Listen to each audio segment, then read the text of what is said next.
Snapchat has a lot of products and services to bring to market for both brand and performance-oriented marketers. 2020, it's no secret everybody has really reevaluated every dollar spent. We have a suite of performance and what I call accountable ad models that's really driven our performance-based marketers, our direct consumer marketers, and that business is pretty healthy. Increasingly, brand marketers are also seeking attribution products and services because, again, every dollar spent is really, really important to make sure it counts. One of the reasons marketers love us, of course, is because we have such a high concentration of Gen Z and millennials. In fact, 75% of 13 to 34-year-olds in the United States come to our platform. So it's a really high concentration of 13 to 34s.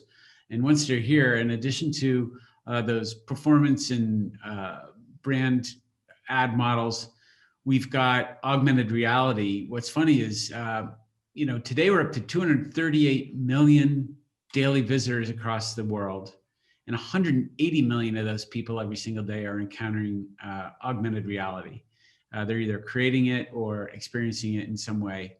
And AR is a real great use of creative energy because it amplifies your creative message. It lets people get engaged in creative, and it's really a full funnel solution. We can do everything from have people running through the tunnel at the NFL at a game, which is a really dramatic experience, to trying on things like we've had Champs and Gucci footwear where people can literally try on shoes on their own foot because of AR. We do beauty projects with like Sally Hansen, where you can try nail color in your home without going to a beauty counter. So AR is a real not so secret weapon that's getting a lot of attention right now as well.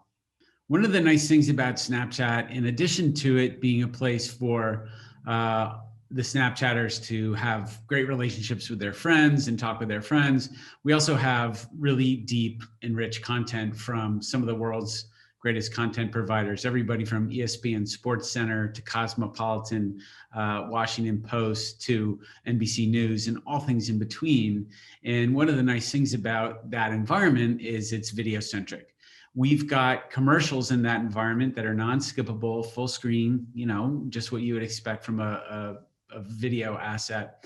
And within that platform where we have all that content, we have a product called Snap Select. So marketers can buy commercials everywhere, but they can also just buy Snap Select within those content areas.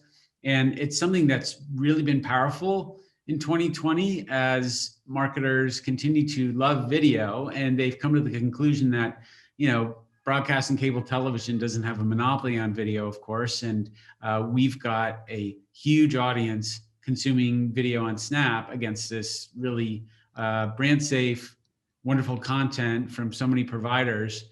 So it's a great video product for anybody considering video anywhere. So when you say brand safe, how so? And what about viewability? I know that's a big concern of marketers. When we talk about brand safe, it's just we're talking about news and information from brands that everybody knows and trusts, from Meredith publications to news bureaus and newspapers. So there's really no concern there. When you talk about viewability, it's full screen. It's non-skippable ads. It's everything that the MRC loves. It's everything that anybody evaluating video on the same merits of TV or online video is going to say, like, yep, it checks all the boxes and it meets all of our criteria. Snapchat is a unique and special platform in that we've got this large concentration of young adults in this country, 13 to 34s. Again, 75% of 13 to 34s come to Snap every single month. And what's compelling for marketers is that these people really aren't reachable through traditional media. So when people build out a base plan, when they build a base plan for media, then they consider, how do we increase our reach? We are the first stop for them. We are the home to all these people. And on average, our audience is coming to the service 30 times a day. So it's really their constant companion. The phone is a young person's constant companion, and opening the app 30 times a day to either consume content or engage with their friends is really compelling. And when you look forward, I think, platforms like ours are going to only continue to invest in original content in a way that's compelling for new audiences who just aren't embracing traditional media platforms. Within our Discover platform, where we have content from Wall Street Journal to People Magazine, we also have Snap Originals, and we are announcing at Adweek a host of new Snap Originals. In fact, just earlier in September, we rolled out a new show from Jaden Smith called The Solution Committee. And the Solution Committee is him exploring all sorts of topics from racism to climate change, and talking with other famous folks like Justin Bieber or Common. So that just came out. What we're announcing and looking forward to, Sway Lee is a hip hop artist known 30 million listeners on Spotify every month. Sway Lee's doing a show for us called Sway Meets World. We're working with a young influencer, Lauren Gray. Lauren is amazingly popular with young adults. She's got over 70 million followers across all the social platforms, and she's going to do a docuseries for us called Honestly Lauren. And then another one of note, Trippie Redd. Trippie Redd is a hip hop artist, and he's going to be exploring issues facing young Americans like drug addiction or police reform, and his docuseries is called Life's a Trip. So Trippie Redd, Life's a Trip. Those are just some of the examples of the content and the Snap Originals that we're putting out there to super serve our audience against subjects that are really of interest to them.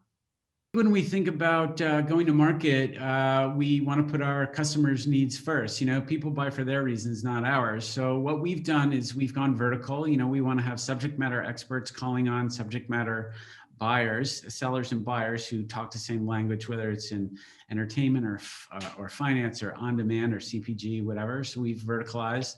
And I think the modern seller is bilingual, if you will. They're equally steeped in the language of auction and attribution, as well as branding and brand activations.